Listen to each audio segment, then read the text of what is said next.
Good afternoon, friends, old friends, new friends, friends of friends, and my St. Andrew's family. Just want to give you what I call Pastor Ponderings, which is just my weekly update on Patty and I's cancer journey, and just also musings on how we're wrestling with our circumstances in the context of our faith. And so I'm sitting here in the car while Patty's in an appointment at the cancer center, and I snuck off during her appointment and got frost gelato.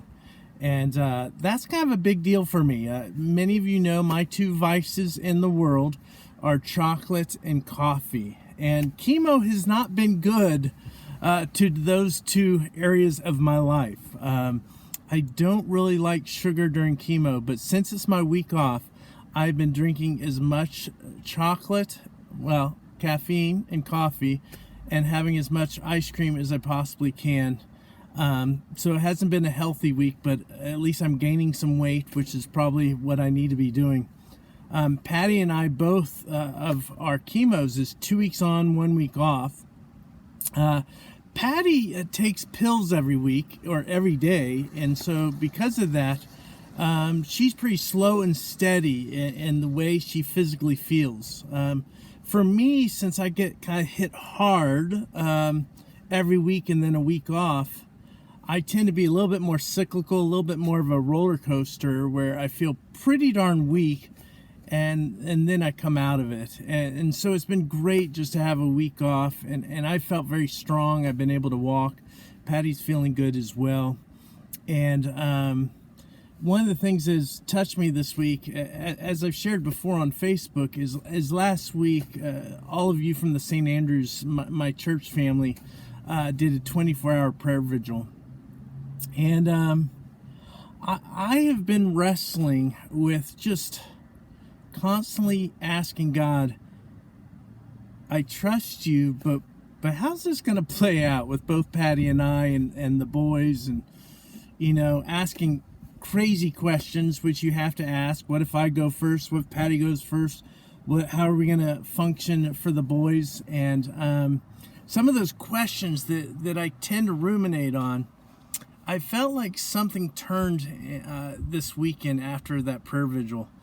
What was interesting is several people wrote me during the prayer vigil while I opened cards that were sent to me. And several people said, I just sense there will be a light at the end of the tunnel. And the word that people kept using is God is doing a resurrection work in you. And for those of you who understand the theology of resurrection, we ultimately believe that's what Jesus did, but we also ultimately believe there's a theme in our ongoing lives where Jesus takes the places in our lives that are dying and gives them life. And I don't know exactly what that means for me, if that's going to be heaven, that God's going to take me home, or God's going to heal me, or kind of somewhere in between. But I felt like at the end of this weekend, God is saying, I'm resurrecting. And not just you, that I'm in the business of resurrecting. I'm in the business of making things new. And even though I don't know exactly what that is or what it's going to look like, and even though God is gracious with me because I spend a lot of time going, what about this? What about that? I have this confidence that whatever happens, that God is making me new. And as I've watched some of you go through some of your own pain and suffering, and as many of you are writing to me about your own journey, I'm seeing resurrection all around us. I'm seeing resurrection in your lives, and it allows me to see it in my life. So I just leave you with the same words that I'm probably going to say over and over, and that is, I believe God is doing something new, even though we have no idea what that is. We continually ask you for our prayers. We're so thankful. We feel very loved by God. We feel very loved by you.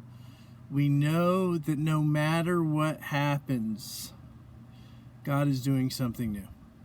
Amen. Thanks, you guys.